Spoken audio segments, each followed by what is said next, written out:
area? Nope. Which San Francisco? Okay, my bad. What up, though?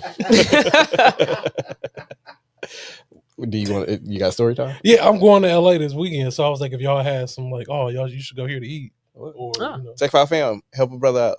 Yeah, I got myself planned out, but if y'all got like some hidden gems in LA, restaurants, things to do, yeah, all of that, everything. I got a whole agenda, but I need more. Can never have too much stuff. I'm going to San Diego and I'm going to LA. So, are the Lakers in town? Or did you not check? I did not check. Let me check. I would think that would be the first thing that you because I'm going there anyway. Because I'm going to see the Kobe statue. So yeah, it makes sense. Let me go. Yeah, let's start these intros. Yeah, let's get the intros.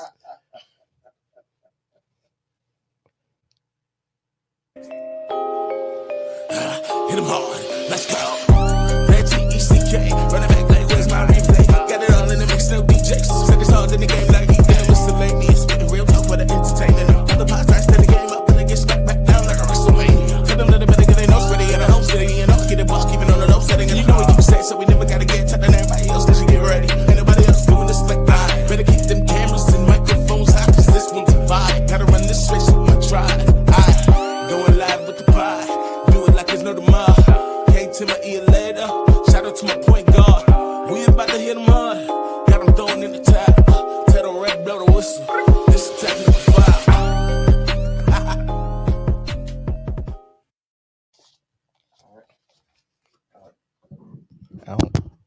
It's going in and out. Okay, there it is. Welcome to episode 427 of Technical File, the sports podcast you never knew you needed. And it's your boy TIMKINZ, the number 3, aka Ask Ketchum, aka Mr. Give It To Me. I believe it be. I am the Eric J, only known as the Eric J. Camille's out this week. DMP family, so send your best to her. For sure. Absolutely. And her loved ones at this time. Ken. And that's your boy K Harris, the gentleman. The gentleman. The everyday gentleman. 24/7. But better known as Martin Luther King for the rest of the Really? In Black History Month? Hey man. Mm-hmm. Hey man. Are you keep it going. Hey, RIP to Jesse Jackson too. Yeah, for sure. They've been cooking him, boy. Wow. Social media, boy, they don't give a damn. I missed it. I've been going there. I ain't seen nothing. Go on there and X, bro. People on there, talking about rest and piss, all types of stuff. That's some wild shit. Nah, I thought we liked Jesse. I was say I have no problem. Listen, anyways, respectfully. Yeah, that's why. I hear you. I ain't partaking, but you know. Anywho. I recently binge watched A Different World, and they had an episode with Jesse on there, and I'm like, he was on there, like not understanding like the context at the time, but like being like the first actual black person to be a legitimate like candidate for president, like that is kind of in like, the 80s too. Yeah. Like obviously we learned more about him as we went along, and like that the bloom kind of came off the rose, but like he still like was a dude for. He ran twice, right? Yep, 84 and 88. Yeah, Jesse was always pounding the gavel for us too. So, yep. I don't have a segue for that. So make sure you follow Technical File on all social medias. That's at Technical File on Twitter, Instagram, and TikTok. Technical File Podcast on Facebook and YouTube. Make sure that you like, subscribe, rate, review on YouTube. It does help us, and also make sure that you hit that notification bell so that you know when we go live. Do it every Tuesday. Round about 7 p.m. We started a little bit early this week. Watch it. Join the conversation. We always have fun in the comments. Shout out to Serial Sensei. He is the Tech File Fan of the Week. He was actually in here before we even got started. Like as soon as the link went up, apparently he clicked in. So shout out, you really got to be on it to be the Tech File Fan of the Week. But we also have Shaolin and Marcus. Hey. Shout out to Marcus at RIP Jesse Jackson. RIP. So we won't do the game that needs a name this week because we are down a person, but we'll bring it back next week when all 4 of us are around. I ain't gonna hold you. We have a quick kind of rundown this week because some of us got to leave early, so it'll be a quick episode. But with that being said, let's get straight to it. Jesus. Big head, good lord. Like I hear it in this. Okay. All right, I'm assuming that the whistles went. So, as Camille said last week, no more starting to show in NFL. No. Thank Jesus. But NBA had their annual extravaganza, I guess you will. Extravaganza. All-Star weekend. So apparently next year the Super Bowl is on Valentine's Day. So I'm assuming All-Star weekend will be pushed back another week. Yeah, don't fight for the ratings. Yeah. I mean, I would assume not, there ain't a fight. Yeah, fam. like, ain't gonna do that one. If there's any NFL weekend that you do not go up against, it is that one. For sure. So yeah, All-Star weekend, what you got? What was your favorite moment from the weekend? If you watched any of the events, so I'm assuming that we watched some, not all, but from what you did see, what was your favorite portion of it? I'm kind of over All-Star Saturday night. I think that it was much better than last year. I'm here so. Yeah, I think the best part of All-Star Saturday night was probably a 3-point. Not even probably, was definitely a 3-point contest. Shout out to Dame. Yeah, it was lit. I've been pounding the drum for as long as we've been doing this podcast. I think that the marquee event on Saturday night is the 3-point contest. Now that's where the stars are. That's what you need to kind of build. Oh, and they building it for next year already. Yeah, that's probably gonna be. If all goes to plan and everybody's healthy, we already have informal commitments via Dame's group chat or iMessage, I should say, of the greatest 3-point contest of all time. He said, Steph said he's in. He said he can get Clay in, and Book, I'm assuming, will want to be a part of it. And then they said 4 more real shooters. That seems like shade to me. But right, I was about to say, who are we calling real shooters then? I mean, you got to have Khan in there. Khan came in and represented himself, yeah, at least in the first round. He did. So yeah, I think that if they start to build the night around the 3-point contest, I think that it just flows better, because then you're not like, if you aren't gonna get real stars or even real rising stars, like, you can't call it rising stars and then have people that are either in the G League or on 2 ways or barely, like, get more clock in the G League than they do in the league. Like, that's not a rising star. Like, a rising star would be if you can get like the VJ Edgecombs of the world, or like guys that are within like they're on their rookie contract but are actually guys that project to be all-stars one day. Yeah, like, we gotta. I don't know what they have to do to incentivize these, because like really what it comes down to me is they don't want to be shamed. Because like, can you imagine somebody with a brand behind them having what happened to Jace Richardson happen? You know what I mean? Like, backboard, fam.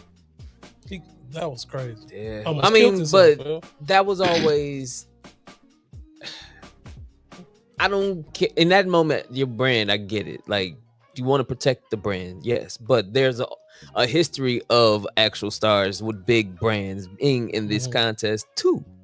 They might as well turn it to like YouTubers or something. There's plenty of cats on that's YouTube. what I'm saying. Like, you go do all these crazy dunks, like, turn it into something like that. Then. You gotta go one of 2 directions. You either gotta get actual rising stars or legitimate stars in the dunk contest, or just go straight to like actual highlight real dunkers that all they do is dunk.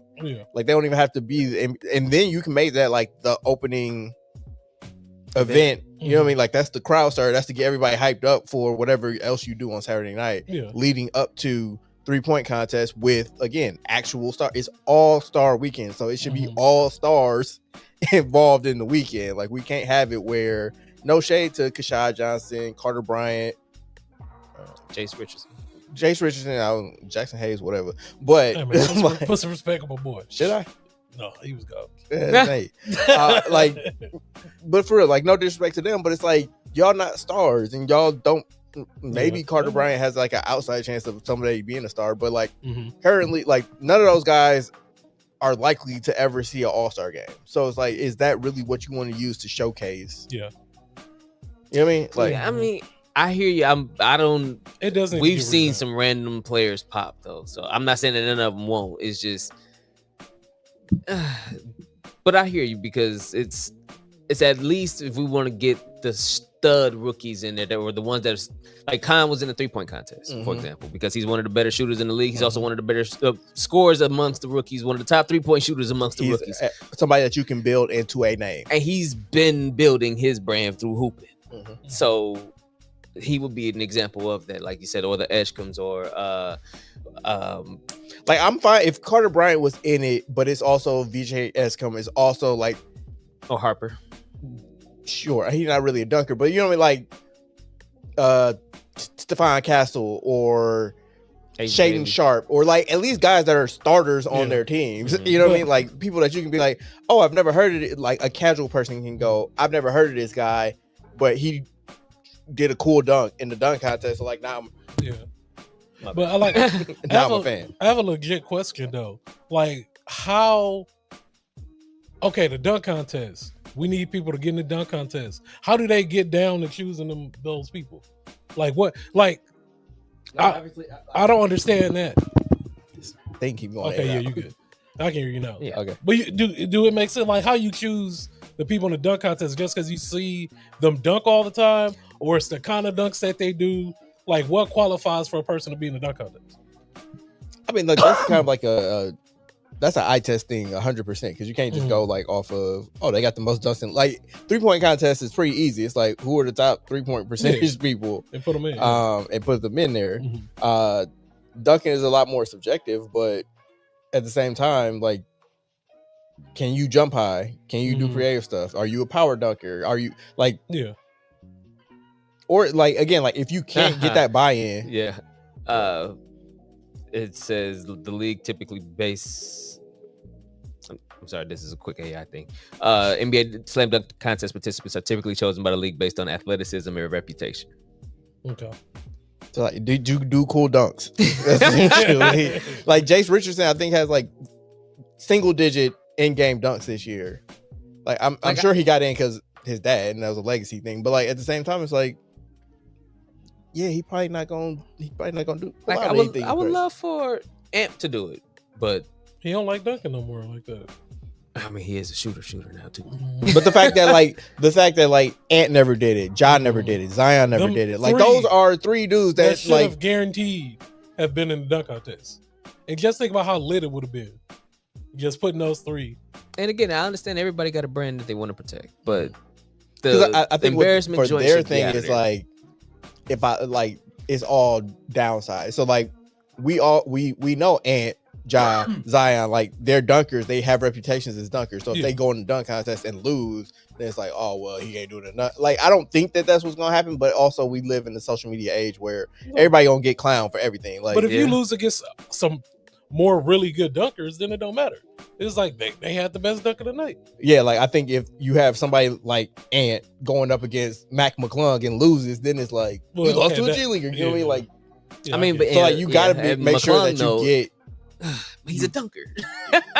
I hear you, but again, like these are dudes that their livelihood is kind of staked on like what their reputation is. So like if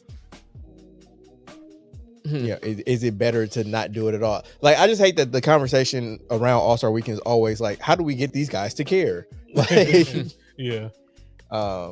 should just be wanting to grow the game and doing what's best for the league. But well, how do you feel about the celebrity skills challenge?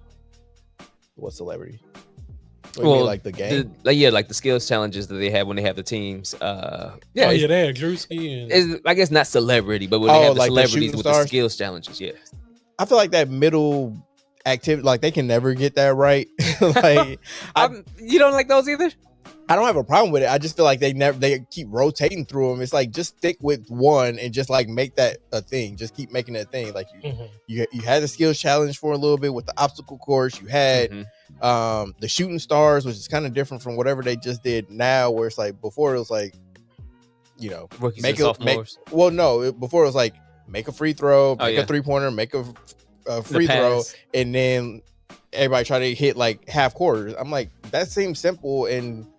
Like, because then you had like a legend, a current player, and a WNBA player, and like that will kind of be like the teams. I'm like, that makes sense. That's fine. That works. It don't have to be a home run. Like, it should just be a solid single or a triple. That is like, getting more people that have that, again, like it's all stars. So just getting more stars to do more things.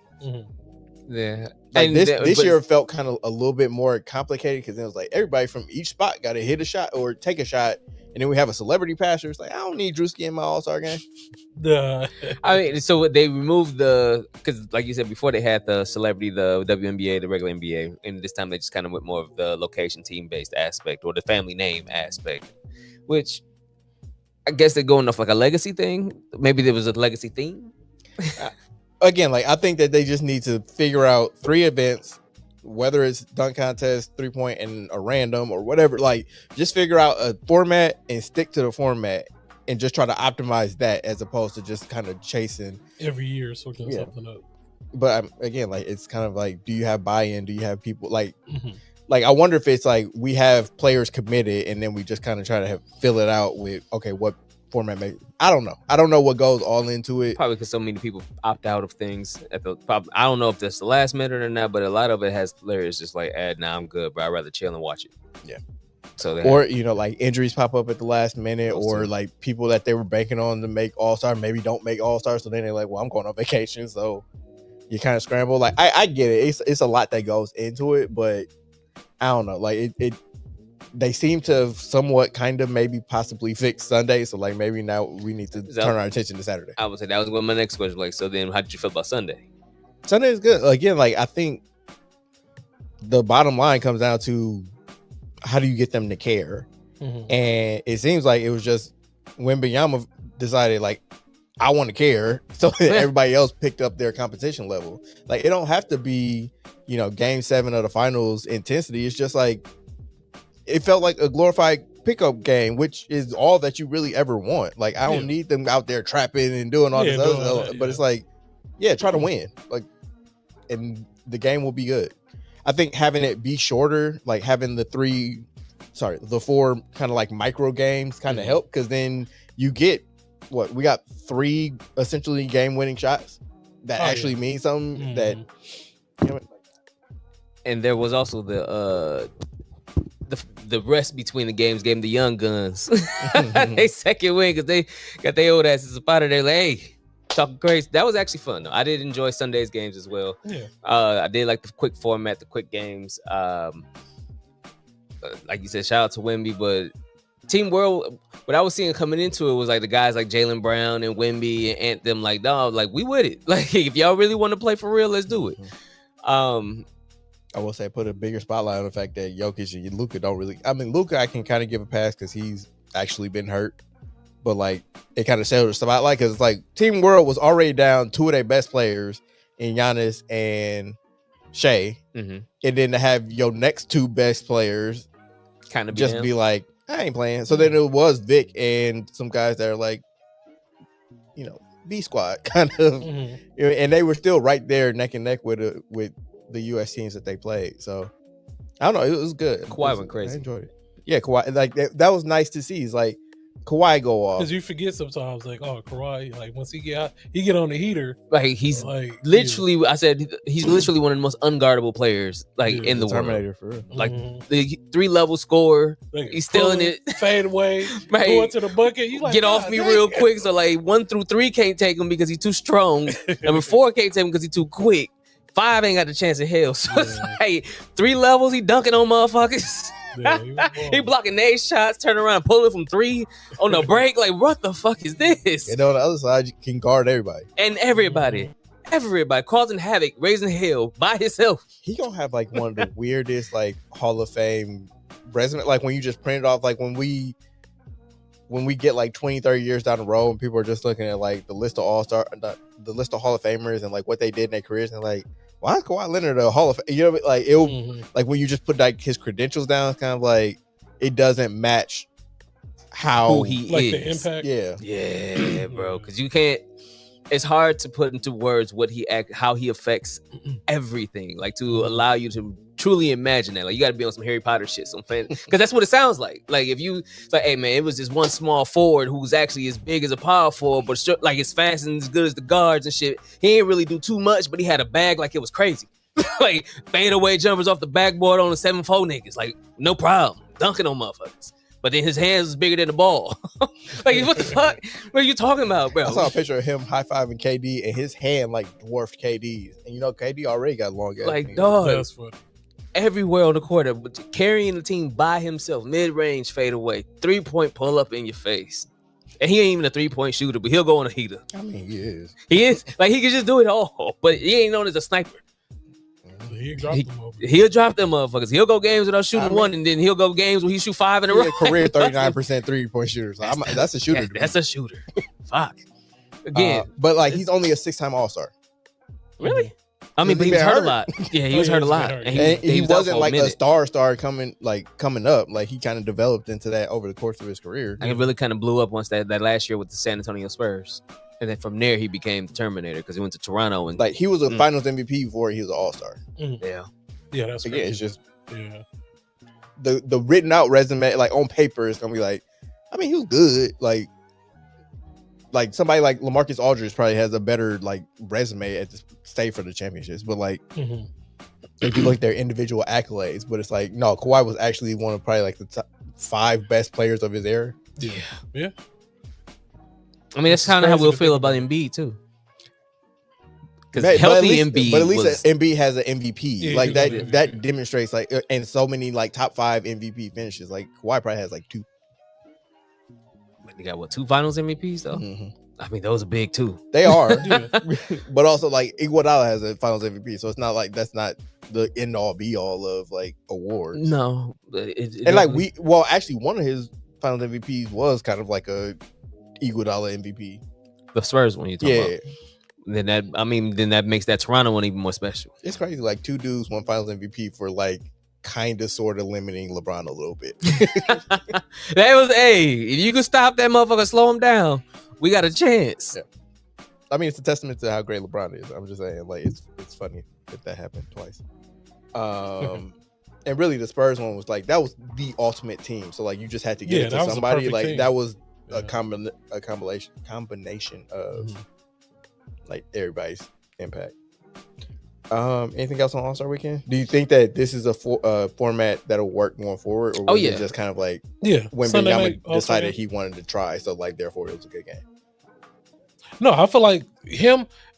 It like says a lot though for him to be like the young bull, and he is arguably like one of the best players in the league, unguardable, unfucking stoppable, and he like, I'm out here to hoop.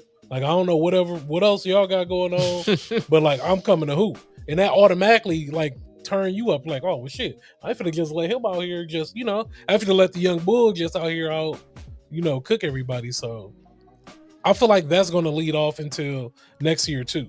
Is that they go see how good it was, and even the players like how good it felt to like win, to like the game winners and all of that. I feel like that's gonna spill off until next year for them to just even go harder. So all right, well, Vic, you just gotta stay healthy, bro. Like that's it. You kind of All-Star Weekend is kind of riding on your shoulders. Yeah. Mark did mention Kawhi as a defensive player of the year, which again, that's another accolade. But then Gobert has like 3 or 4 times as many defensive players of the year. He was getting them every year. Yeah, and like, not saying that diminishes anything, but it's also like goes to the point of it. You can't tell his true story. Yeah, because he don't have the resume. Well, his resume doesn't match the player he actually is.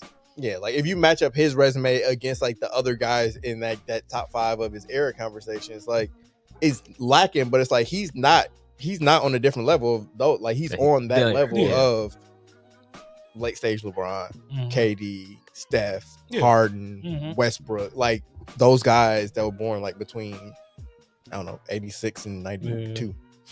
Like I was just randomly like about Westbrook, like going back and just thinking about like, oh, this nigga really was hooping, fam. Like a triple double machine, fam. And then went to the Lakers and ruined his reputation. We knew it wasn't gonna work. Yeah, you just had to. Did we? I feel like some of us did. Others were. I was be optimistic. I was like, man, it's gonna work. I mean, but this it immediately didn't work. I was like, God damn. Another person born in that same era recently stepped away. Yeah, man. Chris Paul announced that he is officially retiring from the NBA. Chris Paul, arguably one of the greatest point guards to play. He a true point guard. Now, if you listen to Marcus Cousins, Yeah. hate that dude. But yeah, man, definitely shout out to Chris Paul, man. You know, it does. I know Tim is a true Chris Paul fan, so you know it always sucks that guys like him never get a chance to get a ring. But that's always gonna be the. I hate it had to be us, but it is because that was my whole thing. That final, I was like, man, like I would love for Chris to finally get a ring, all that, but not on us, bro. Like we can't go ahead and try to do it again next year. I'm like, damn, you can't because if it's us again. But no, Chris Paul for me was always my favorite point guard. Mhm. I always valued a pass first point guard who could really get his own bucket if he needed to and when he wanted to. But instead, he decided to really look out for everybody else as well while still carrying and still leading. So like Chris Paul, especially young Chris Paul, I feel like could have averaged like 25 points a game. He was around like 19, 20-ish for a while. I think 22, he got up there when he was like New Orleans and stuff like that. Like those early games. And then when he got over to the Clippers, like he started increasing it, but it leveled out around like 18-ish, I want to say. But his assists, 11, 12, 9, like every team he went to with playoff teams. Yeah. Every team that, for the most part, like I can't say the switcheroo at the end. Like those don't count, but as he was going from New Orleans to the Clippers they wrote him off when he went to the Thunder, took them to the playoffs. They wrote him off when he went to the Spurs.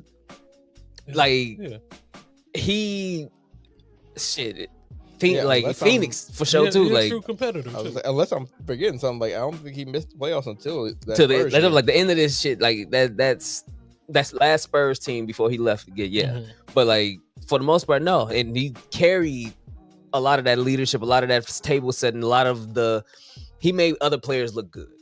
And he did have his ways and his tactics where it was like, hey, bro, like you got to get off that dirty shit sometimes. But Chris Paul, as a player, he led the league in assists for years, several different seasons. He was one of the smaller, but I think he was picked number 3 in the draft. Right? 4. Was it 4? Out of Wake Forest. Was it 4? It was 4. It was Bogut, Marvin Williams, Darren Williams, and then Darren. Speaking of Darren Williams, that's one of my favorite point guards of all time. Fair enough. And I saw somebody mention on Twitter, like, if, people kind of laugh at now, like, and try to claim that Chris Paul versus Darren Williams was never a conversation. Yes, it was. Like, that's dating yourself. Because, like, if you were there, like, that was... I was always... Chris Paul is better, but, like, it was... Those were the top two... Those were the top 2 point guards in the league for, like, a 3-4 year period. That elbow midi, automatic. That fade midi, automatic. Like, he was true mid-range maestro, bro. Like, and he was just... He made Lob City what it was. Chris Paul, yeah. So like, shout out to Mr. Paul. Like, definitely shout out, man. One of my favorites, truly. I've always thought like Chris Paul is the prototype point guard. Yes. Like he's a little bit short, but like as far as game goes, like he's somebody that can control it with assists and setting people up. Like he's really one of like the smartest basketball players. Like from a tactics standpoint, like he know like him and Jason Kidd and LeBron, like Jokic, like those basketball geniuses where like they can think like 3-4 steps ahead. Like if I do this, he gonna do this, and then he gonna do this, and then but like like just manipulate the game like from a mental standpoint. He could score, he could pass. His defense again, like undersized, but still was like one of the better defenders steals at point like guard. leading steals and shit, steals, deflections, but like he also would like stand people up when they tried to like post him up. So like he is like. When I think of a point guard, like that's what I envision. Yeah. And sadly, like that's a prototype that's gone away because like there was never. I just want to be a bucket now. Yeah. Like I don't think that there's anybody that's really taking up like not at all that. No, that's all. Like there's not too many table setters no more, bro. Like everybody just want to kind of get their bucket, and if I can't get my bucket, I'm a kick it. That's why Harden's is actually kind of interesting because to be fair, he sets the table a lot. No, Harden. Yeah, Harden's a great facilitator.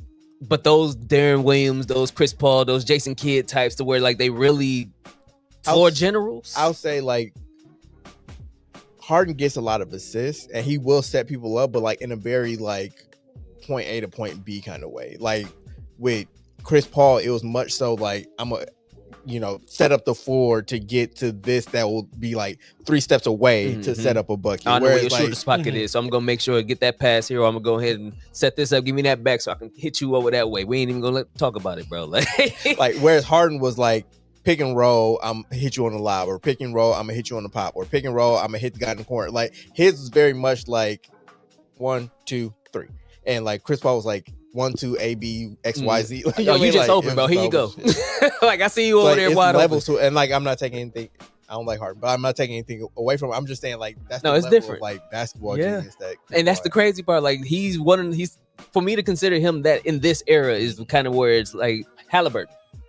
Halliburton is pretty much the closest that you're gonna get to that today, and he's a true table setter for real. But he's also an issue because of his size, his speed, his IQ, because he was hitting catches. Like even if it wasn't like plays breaking down, he's still finding a way to make it happen. Like Halliburton is probably the closest that we'll get to a Chris Paul type of point guard. Drew Holiday, not even. It's not the same type of playmaking.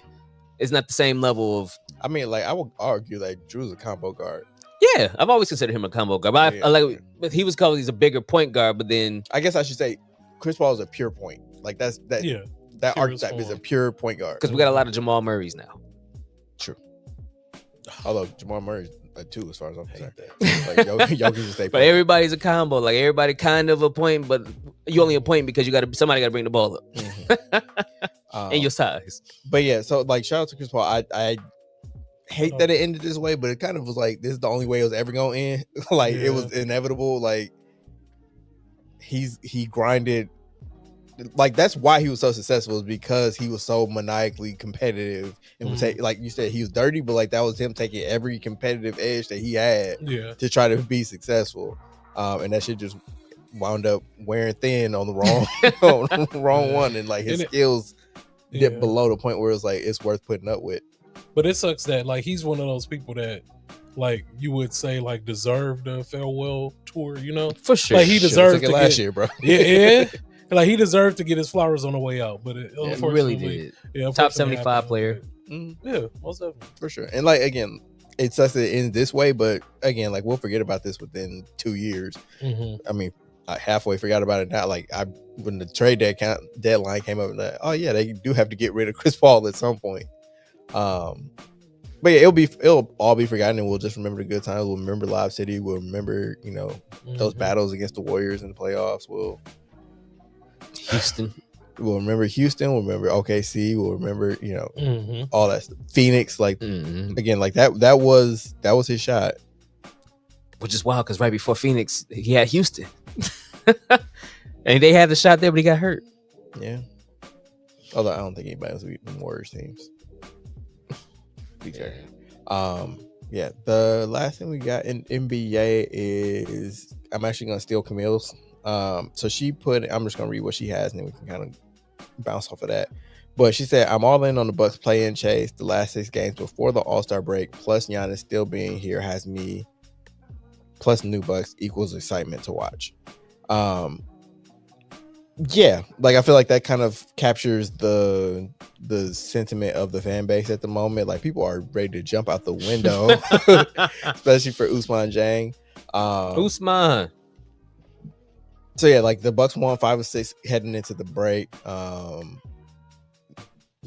3-game winning streak. They kind of stumbled a little bit against Orlando in the first game, came back and beat Orlando, and then beat, the Thunder C team.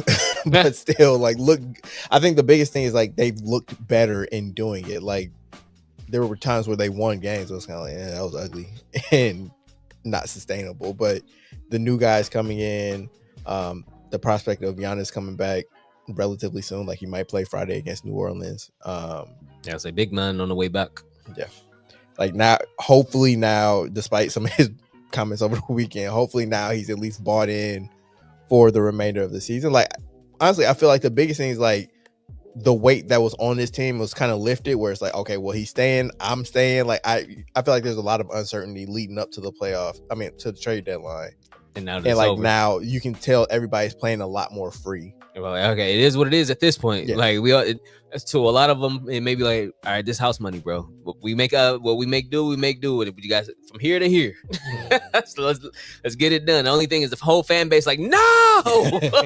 Yeah, I kind of gave up. I gave up on the dream. Like honestly, it was that 3-game winning streak where I'm like, we played Chicago, New Orleans, and somebody else trash. Oh, Indiana. And I'm like, there are a lot of worse teams that are going to be even worse because they have no incentive to win. Like, we're not going to lose enough to make a meaningful difference. So it's like, fuck it, might as well go for it. Like, I don't think Giannis is going to sit out. So you're going to win games there. The young guys are improving. So you're going to win games there. Again, like, they're going to play better just because the weight of the uncertainty that they were dealing with before is going to be better. Like, they can throw out some nasty lineups, but like you can't out nasty what the Jazz are about to do or what sitting down now for the season the Nets are about to do. Like teams that really are incentivized to lose as many games as possible are gonna do it way better than the Bucks could. So it's like if you can get into the play-in, like I still think throughout the Eastern Conference, whoever they play, they're gonna have the best player on the court, which always gives you a shot. I wish Doc Rivers wasn't the coach, but like I think some of these young pieces around Giannis can make some noise. Like I'm not expecting them to make a run in the playoffs, but like play in, maybe make it to AC. Like Detroit has the best record in the league, but I don't think they're infallible. No, that's true. You never know. I do feel the same sentiment of if we get to the play-in, just play your heart out. Just see where we go from there. We could probably upset because that's the whole reason why people pushing their chips in this year for the Eastern Conference, because it is quote unquote wide open. I heard Tatum is looking nice, and maybe I don't know if he come back before the end of the year or not, but I think they was kind of hinting at that. He practiced with their G League team recently. I don't think there's a world where he's practicing 5-on-5 in the middle of February and he isn't and not coming back this year. By the playoffs. Yeah, that's crazy, dog. Yeah, that's what they call it, secret serum. Or, taking that. From what I understand, super soldier serum. Yeah, that's what he's taking. Man. There's been an uptick in Achilles tears post COVID. Okay. I'm not making any assumptions about why that happened. I'm just from what I understand, that's what put the hood on, the evidence. I'm not touching it. But because of that, they've now refined like treatment and surgery, and like they've changed how they do Achilles. That's good. Dude. And the recovery time has been crazy. I know it's been happening a lot in women's basketball too. Yeah. And so like Aaron Rodgers, like he was one of the first ones that did that kind of procedure, and that's why he was able to be back. Like obviously we saw what he looked like, but I think that was more of a factor of him being 40 years old. Yeah. But like Tatum being not even 30 yet. Young bull. They did his surgery right away. They did it differently, and like he was back walking and doing all this stuff like on a faster timeline than what was previously. So I think that was also part of why they felt like they could get rid of Simons for Vucevic, because Simons was going to lose his minutes to Tatum anyway. So no, that's fair. And they're second in the East, which is like crazy. But bringing it back to the Bucks, they're currently tied for 11th with Chicago. They are a game and a half back of Atlanta for the 10th spot, which is the play-in spot, obviously. And then they are 5 games back of Orlando for 7th. So 5 games in 20 some odd games left in the season. It's not going to be easy, but it is doable at the very least. And like if they can get up, especially into either 7th or 8th spot, that gives them a home game in the play-in. That gives them opportunity to move up to 7. Anything can happen, honestly, at this point. So it's like it could. Honestly, it's a house money kind of situation for me. Like going down the stretch, it's like they missed the play-in, and they have a better odds at a draft pick that can be parlayed into something else that can reload next year in the offseason. If they make the playoffs, that means that they found some stuff that works that allowed them to go on the run on the back end of the season. So I mean, it's still based on your record, right? Not necessarily your standing, but just your record. What? As far as your odds in the draft. It's your seeding. You don't have anything. So if though if our records suck, if we the 7th seed, then more so like reverse order. So it's like if they finish with the 7th worst record in the league, then they have the 7th best odds at moving up. Moving on up. Yeah. I mean, I guess it's one the same. But yeah, I don't know. Like I at least look forward to watching the games again. Yeah, I mean, it's exciting to see the young talent, though. Honestly, like you said, Usman. I like what. I like Cam Thomas. Yeah, hell, Jericho Sims has been hooping. What was his name that dropped 30 piece? Cam Thomas. Cam. Okay, yeah, that's a match, bro. It's feast or famine because it's like you gotta live with it. Like if you want the hot shots, you gotta live with the shots. Yeah. You got to. He be making some shit, boy. He can go off for 40. He can also give you 12 on 13 shots. Like but I mean, so far he's been efficient enough with us, especially that 30-point game. But the biggest thing about bringing Cam Thomas means I don't have to watch Gary Trent. No Here you go. I'm just saying, man. But no, it's a lot of athleticism on his team. It's a lot of youth on his team. It's a lot of speed on his team now. It's a lot of transition on his team. Like it's a lot. It's really set up still for him to excel. Him being Giannis. Like if we want to get out, and I guess don't become the system, but just buy into whatever ball movement system they got going on right now. Like if he could just kind of fit into that joint and still kind of keep his gravity, but just kind of keep the fit into where we at with it, and maybe that works better than what he's been trying to do. Well, I think that what we saw as kind of like the blueprint going into the season still applies, where you still have like the singular force that is Giannis, and you have shooters all around him, save for Jericho Sims. And I guess like Kuzma is kind of like a fake shooter a bit. I mean, he's shooting better this year. That's what I'm saying. Like he's enough to where like they'll hesitate. He's not a liability. Mm-hmm. But I also don't know if people are really guarding him out there, which is kind of like the whole point of surrounding him with shooters. But like the blueprint is still there. And if you've now got players in every position that can be at least a neutral, and you aren't playing any negative players anymore, that's half the battle. Like Jang being a shooter like that is a revelation. I don't think he's gonna make 80% of his threes or whatever. But he looks like he gonna be a problem if you leave him open. High 30s, like that's good. And it's somebody with size that can theoretically defend, that can theoretically board. Like he had double against Oklahoma City. Mm-hmm. Block shots, steals. Yeah. Like he still has the pedigree of a guy that was a top 11 pick or whatever. Yeah, 6'9". Listed 6'9". I think he's bigger than that.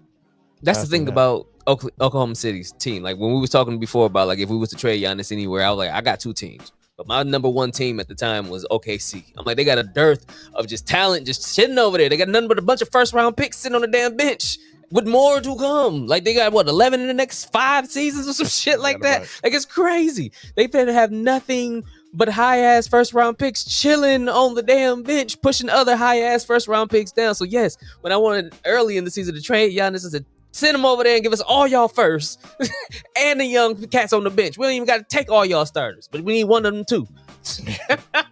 Like they got a lot over there. There's been some apparently since their 24-1 start, the Thunder are 18-13, I think. Mm-hmm. To the fact that they don't even have the top record in the league anymore. That's not Detroit.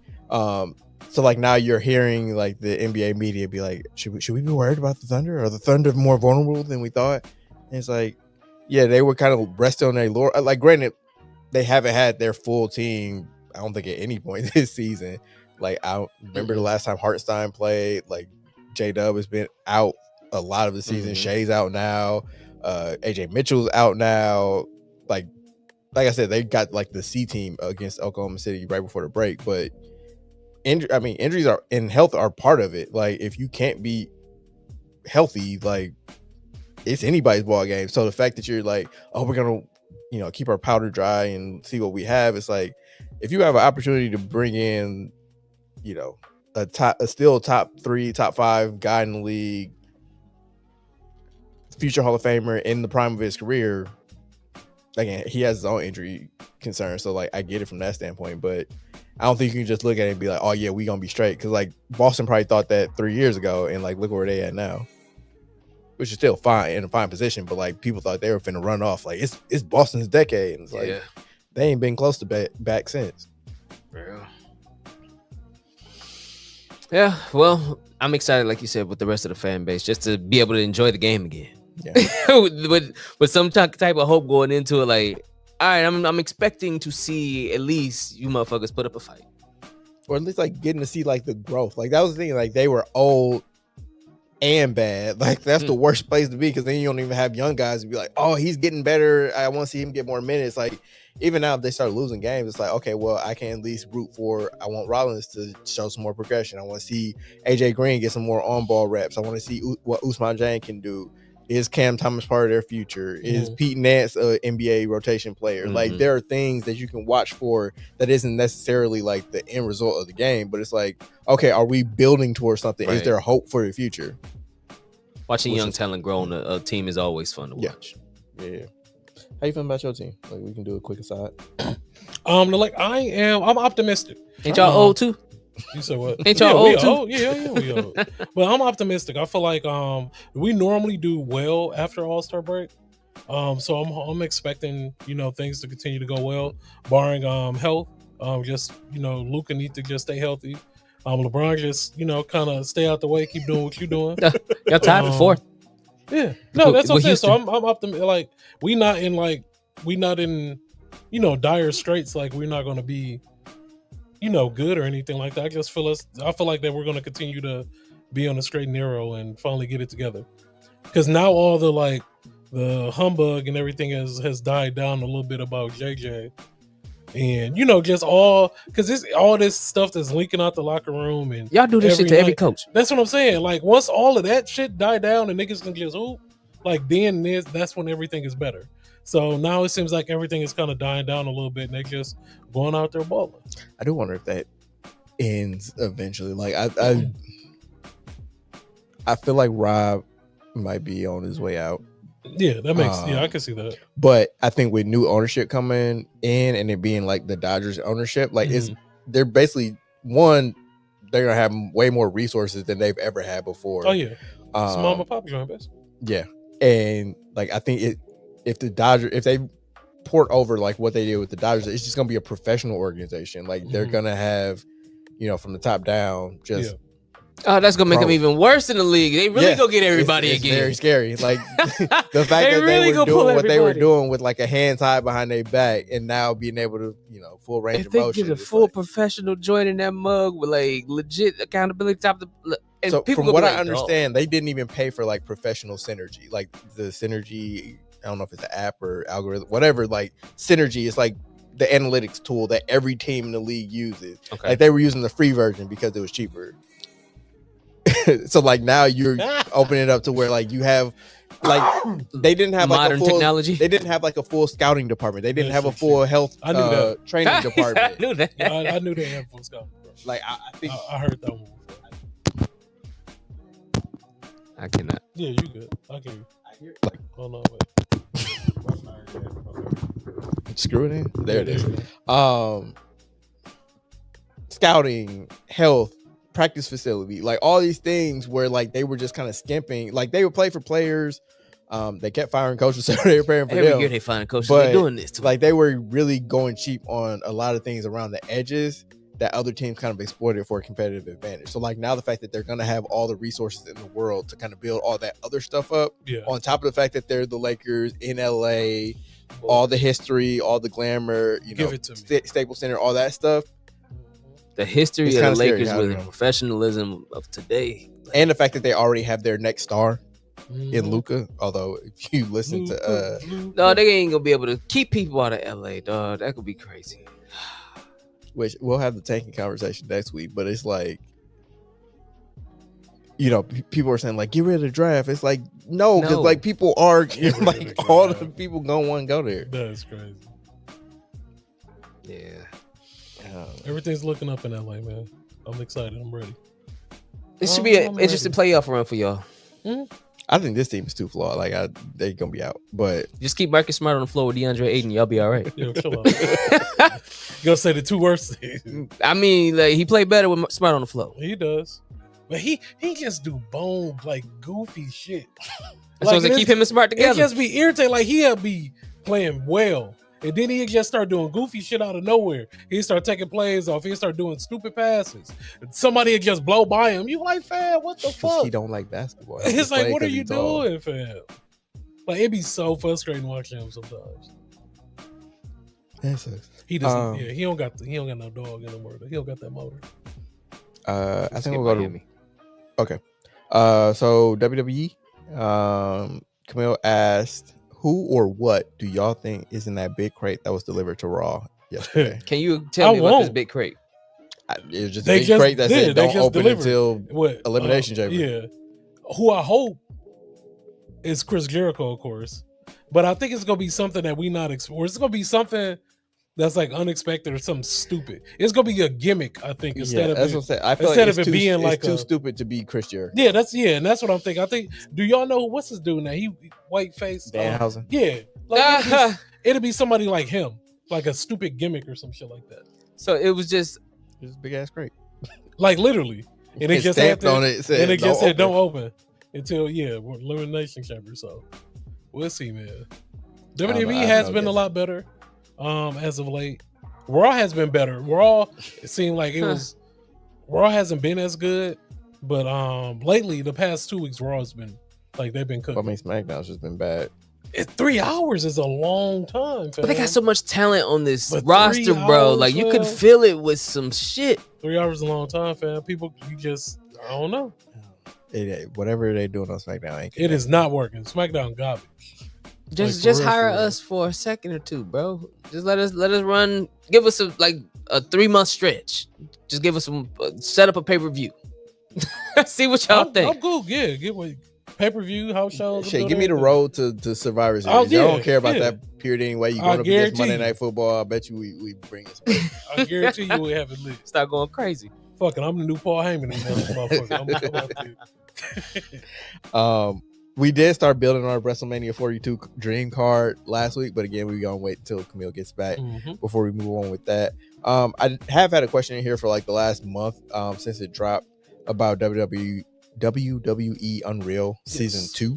I guess, have any of you guys watched it yet? I have. Okay. Been watching some. I think it'll be 3 episodes in. Okay. A couple episodes in. Yes. Like. Again, like it may not be everybody's flavor, but I enjoy it, and I think that if you're not a WWE fan, like you'll still enjoy it because it does speak to like more of a casual fan, just kind of explaining like the nuts and bolts of what they do and how they kind of create the product. It's like I'm assuming like they're still working us in a bunch of regards, yeah, sure. But at the same time, it kind of like explains like, okay, how does this happen? Like this aspect of things happen. Like it's not completely like doing away with like revealing the magic, but like in season 1 at least, like they showed like how the spot in the Elimination Chamber last year happened with like Cena and Punk and Rollins, and it's like, okay, that's cool. Like I never knew how much is like, okay, we pre-planned this out, and how much was call it in the ring, like what, one major storyline of season 2 was the ruse of the century and like how far out they kind of plotted that type of stuff, like, and what Seth Rollins was doing to kind of work the gimmick backstage and like off camera, and just his dedication to it. So like that to me was kind of cool. Yeah, it's cool. Dope. And like I've always liked WWE docs because like they do a really good job of like telling the story behind the story. Yeah. I did like the way that, like Jay, for example, he come up to him like, "Hey, we finna strap a rocket ship to your back, my boy. Are you ready for this? Like, are you? Just so you know, we behind you. You got the machine now. Like, all you got to do is don't fuck this up. Are you ready to go?" And then having those moments in between where they like, we pull it? Hey, get your shit together.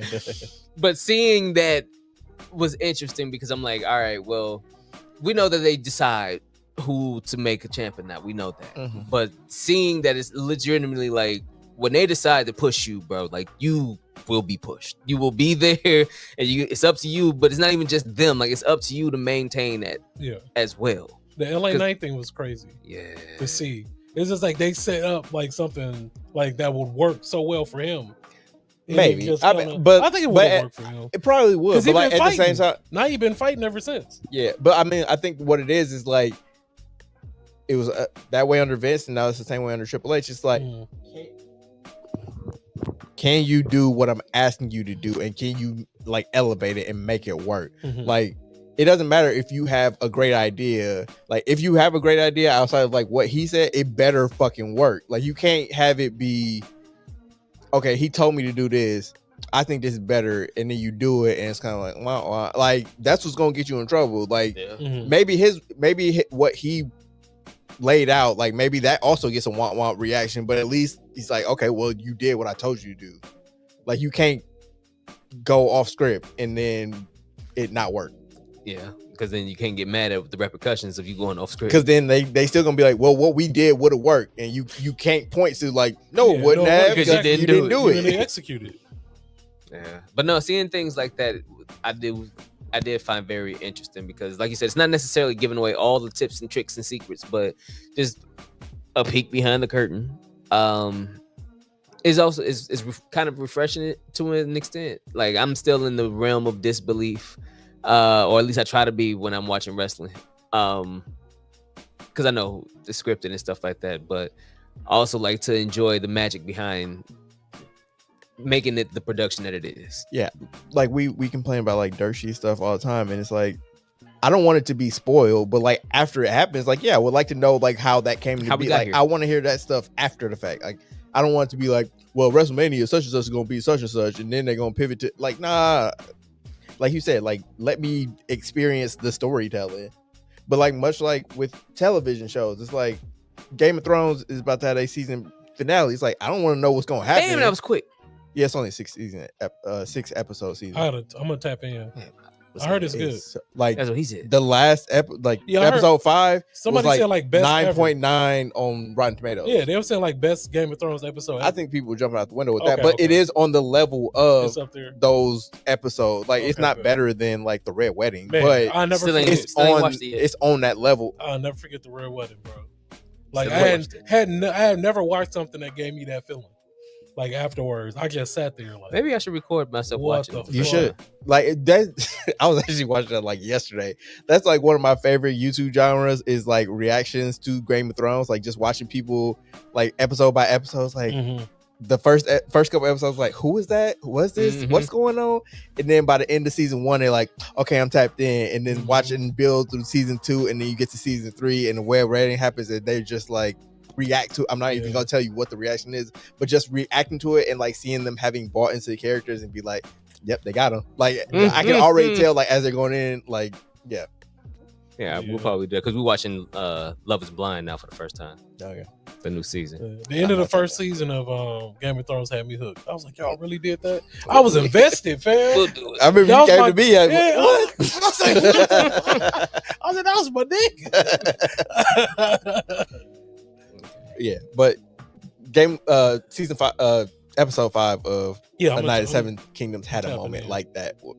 Then that's all I'll say. Like, it's a moment like that. I'm ready. But back to Unreal. My question was, is there a moment from like WWE, WWF past that you were like, I want to know like what, like, I want the Unreal treatment for that. Like, I want to see what happened behind the scenes for that thing. The Montreal screw job.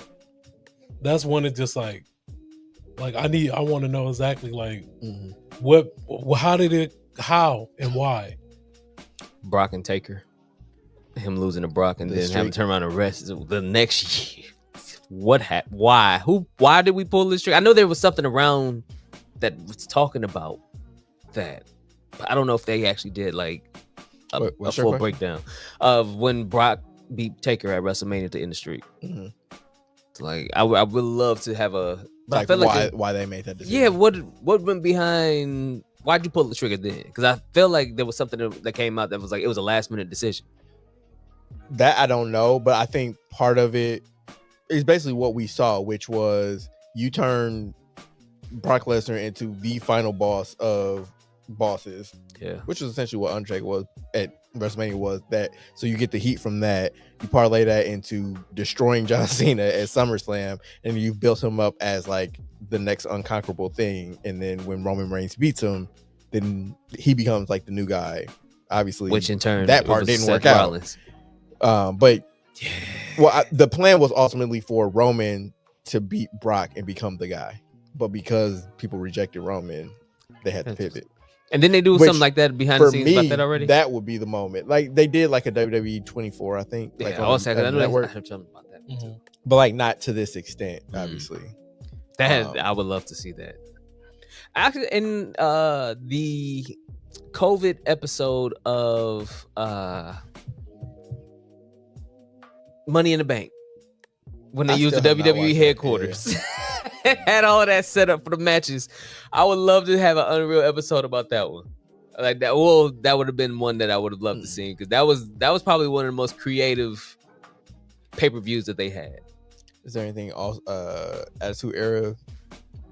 I'm trying to think. Attitude Era. Booker T, Stone Cold, grocery store. Oh no, that was hilarious. Where'd y'all go? What store? What? How much y'all pay the owner? Who did the cleanup? That was hilarious. Like, was anybody? How did y'all practice this? No, I think they said it was all in one take. I mean, you can't really take that replicate over. everything. Yeah. Can you go back and just do all Vince and Stone Cold shit? Right. Like them beefing. You could do a whole fucking doco just that. It would be amazing.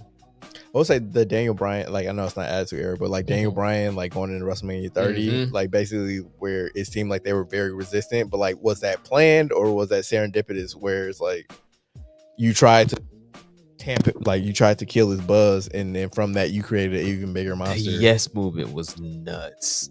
You weren't watching at that time, were you? I missed all. Dude, I missed all that. Daniel Bryan's Yes movement was one of those. It was so organic too. And it was just when he took over Raw, and that wasn't supposed to happen with all them people jumping in the ring with him like that. That was definitely supposed to happen. Like that was when they had actually pushed the button. To it. But like one of the things that happened was like they were building up like the unification match between Orton and Cena. And they had like all the former world champions like all in the ring, but it was in Seattle, I think. And Bryan is from Washington.